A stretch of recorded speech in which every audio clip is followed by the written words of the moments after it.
बेटियां सबके नसीबों में नहीं है। अमीर जो होता ना हृदय का, उसके नसीब में बिटिया होती है। रक्षाबंधन आती है ना,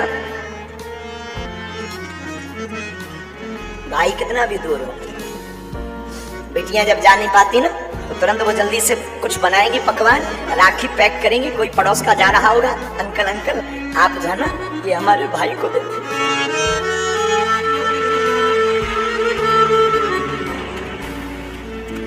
मतलब सोनी कलाई रहेगी। रात को पिता हारा थका आवे, कई बार हमने आजमाया है, बेटा नहीं उठता है, आगे तो आ जाने दो, दरवाजा तक नहीं खोलता है। पर कभी तुम अनुभव करना, यहाँ पर जितने भी पुरुष बैठे हैं तुम अनुभव करना, बेटा नहीं उठेगा और बेटी तुरंत चहचहाती हुई के बाहर खेल रही, पापा भोजन करेंगे, पापा भूखे तो नहीं हो, पापा खाना खाया, पापा मैं बना दूं। एक घड़ी बेटी की मां नहीं उठेगी आलस के कारण, लेकिन बेटिया तुरंत कहेगी पापा मैं बना दूं। ये जज्बा सिर्फ हमारी भारत की बेटियों में है, ये भारत की बेटियों में है। बेटियों को, बेटियां जिनके घर पे होती हैं, ऐसे लोग जो श्राप मानते हैं ना, मेरी प्रार्थना है बेटियां श्राप नहीं ईश्वर का वरदान है। बेटियां श्राप नहीं है, परमात्मा का दिया हुआ वरदान। तुम्हारे घर में जितनी बेटियां हो समझना ईश्वर ने तुम्हें उतना वरदान दिया है। बेटियां बोझ नहीं है, बेटियां अपना भाग्य खुद लेकर के पैदा होती है। पुत्र के भाग्य को तो कई बार बारह ही पुत्र पिता के धर्म शास्त्रोक्त नीति से समझा रहे। कई बार पुत्र का भाग्य तो पिता के धर्म से बढ़ता, लेकिन बेटियां खुद भाग्य लेकर के पैदा होती है। हम प्रार्थना करेंगे, अशोक नगर की इस कथा ने ये इतिहास बनाया है मेरे साथियों, कि बेटियां बेटों से कम नहीं है।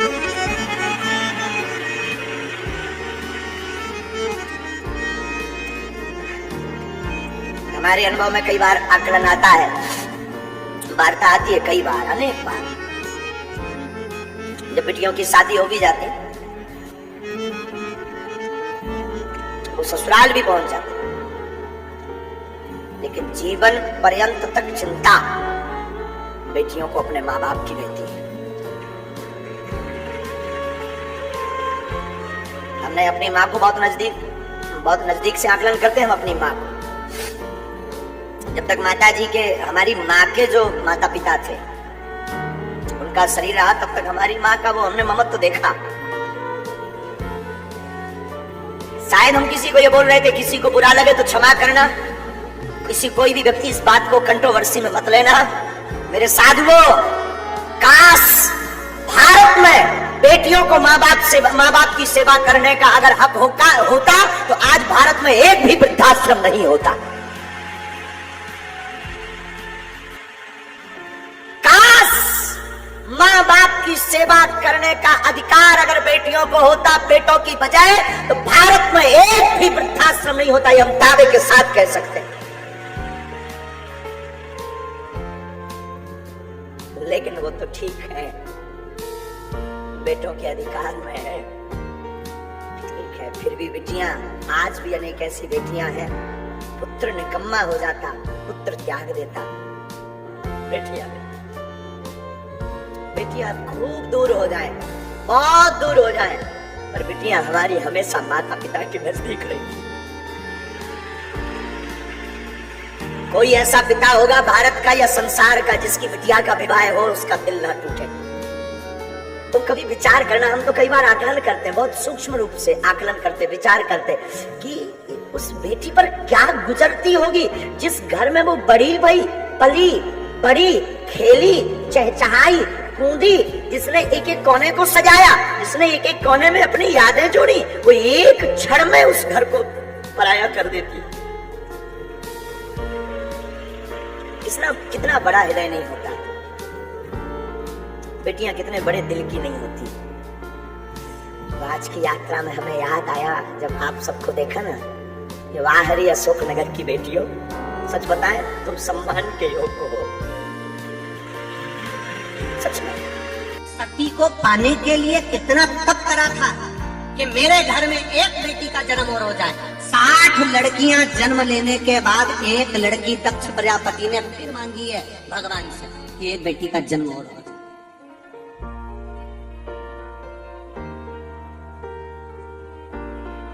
बेटा भाग्य से होता है, बेटी को सौभाग्य से प्राप्त होती है।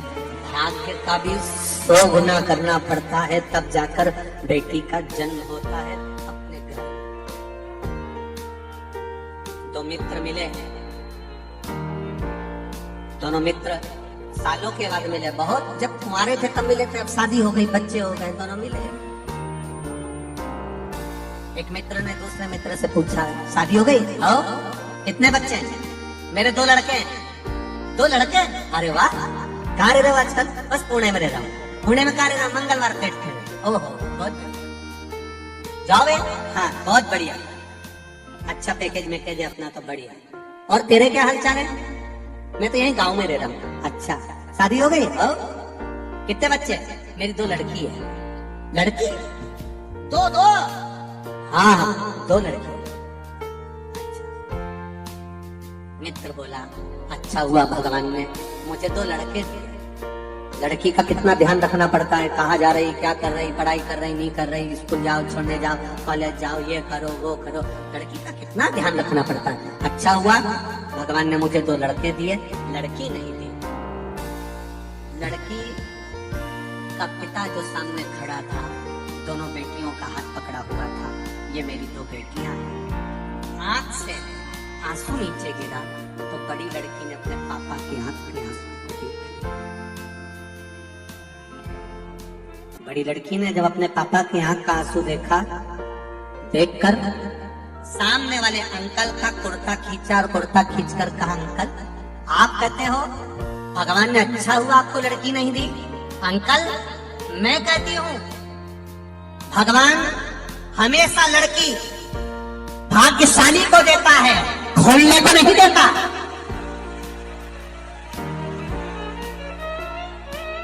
जो कभी अपनी बहन बेटी को एक साड़ी नहीं दे, घर में ननंद आ जाए तो भाभियों का मुंह भगोना हो जाए। ऐसी भाभियों को भगवान लड़की भी नहीं देता कि जब ये ननंद को एक साड़ी नहीं दे रही है तो अपनी लड़की को क्या खाक देगी? भगवान नहीं देता। भगवान कभी खोलने को बेटी नहीं देता, भगवान भाग्यशाली को बेटियां देता है। भाग्यशाली ठेला चलाने वाला, सब्जी बेचने वाला, कबाड़ा बेचने वाला, उसके घर में 3-3, 4-4 लड़कियों का जन्म हो जाता है। बोलो सही है कि गलत है? और सेठ से सेठ पैसे वाले के घर में एक लड़की हो जाए तो मुंह उतर जाता है, और गरीब के घर में 3-3, 4-4 लड़की हो जाती है। आंख में आंसू नहीं आता, आंसू नहीं आता गरीब के। किसान, खेती करने वाला, कबाड़ा बेचने वाला, सब्जी बेचने वाला, दूध का ठेला लगाने वाला, अखबार बेचने वाला, सामान बेचने वाला, कभी नहीं रोता बेटी के जन्म पर। बेटी के जन्म पर हमेशा पैसे वाला ही रोता है। क्या होगा, क्या होगा, क्या होगा, सोच सोच के मरे जाता है, क्या होगा। और उसके घर में 3-3, 4-4 लड़कियों ने जन्म ले लिया, नहीं रोता, क्योंकि उसको मालूम है उस महादेव ने दिया है तो संभालेगा भी वही और ब्याह भी वही करेगा। उसको टेंशन नहीं है। रोते हो तुम।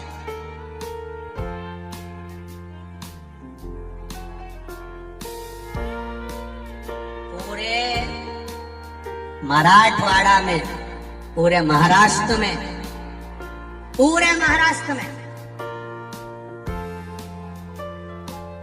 जितनी धन की कमी नहीं है, जितनी संपदा की कमी नहीं है, जितनी वैभव की कमी नहीं है, महाराष्ट्र में सबसे ज्यादा कमी है बेटियों की कमी है।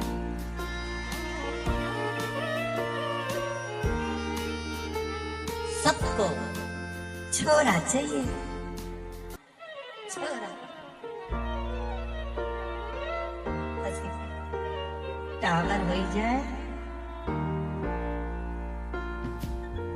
क्या बोलते, दिख रहा नहीं, महाराष्ट्र में क्या बोला? मुलगा।